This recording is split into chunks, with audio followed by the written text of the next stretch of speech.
ঐতিহাসিক আজকের এই কর্মী সম্মেলন শহীদি কাফেলা বাংলাদেশ জামাত ইসলামী সাভার থানার উদ্যোগে আজকের এই কর্মী সম্মেলনের সম্মানিত সভাপতি প্রিয় ভাই ঢাকা উত্তর জেলা ছাত্র শিবিরের সাবেক সভাপতি আব্দুল কাদের, আমাদের মাঝে উপস্থিত আছেন অতিথি হিসাবে বাংলাদেশ জামাত ইসলামীর কেন্দ্রীয় কর্মী পরিষদ সদস্য অ্যাডভোকেট মশিউল আলম, উপস্থিত আছেন বাংলাদেশ জামাত ইসলামী ঢাকা জেলার সম্মানিত আমির প্রিয় ভাই মাওলানা দেওয়ার হুসাইন, আমাদের মাঝে উপস্থিত আছেন ঢাকা 2 আসনের জামাত মনোনীত সংসদ সদস্য প্রার্থী ইঞ্জিনিয়ার তৌফিক হাসান, উপস্থিত আছেন বাংলাদেশ জামাত ইসলামী ঢাকা 20 আসনের জামাত মনোনীত সংসদ সদস্য প্রার্থী জামাত ইসলামী ঢাকা জেলার সংগ্রামী নায়েব আমির মাওলানা দেওয়ার হুসাইন, উপস্থিত আছেন জেলার এবং থানা নেতৃবৃন্দ, উপস্থিত সাংবাদিক বন্ধুগণ, আইন শৃঙ্খলায় নিয়োজিত বিভিন্ন বাহিনীর সদস্যবৃন্দ, উপস্থিত সম্মানিত কর্মী ভাইরা, আল্লাহ রাব্বুল আলামিনের দরবারে শুকরিয়া আদায় করছি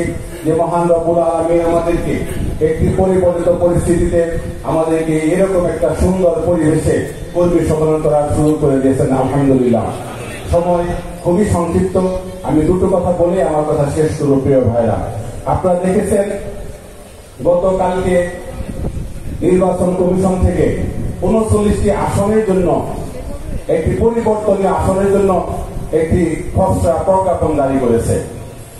আমরা সাভারবাসী হিসাবে জোর দাবি জানাচ্ছি, কারণ একটি আসনের জন্য 4,20,000 ভোটার হইলেই একটি আসন করা যাবে।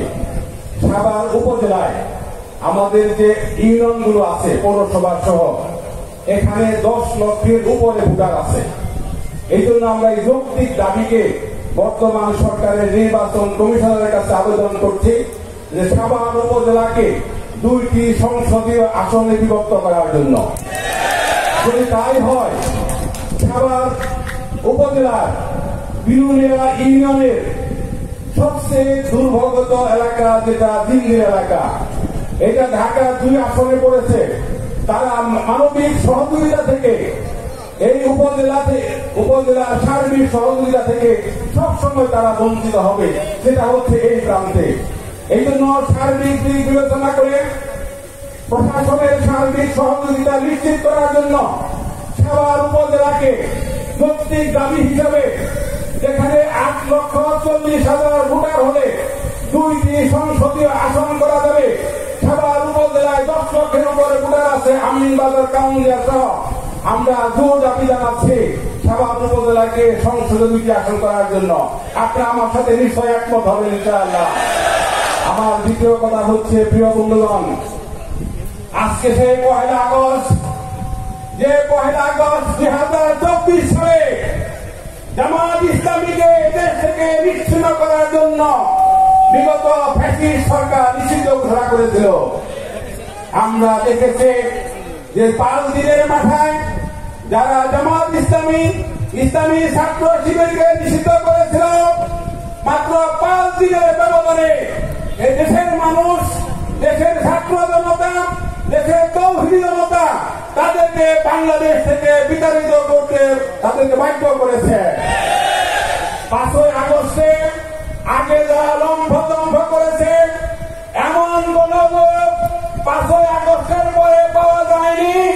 দীর্ঘ 8 বছরে যারা রাস্তায় দাঁড়িয়ে বলতে পেরেছে আমি আওয়ামী লীগ করি, এরকম দুঃসাহস কেউ দেখাতে পারেনি। এটা কেন হয়েছে? তাদের কৃতকর্মের জন্য হয়েছে।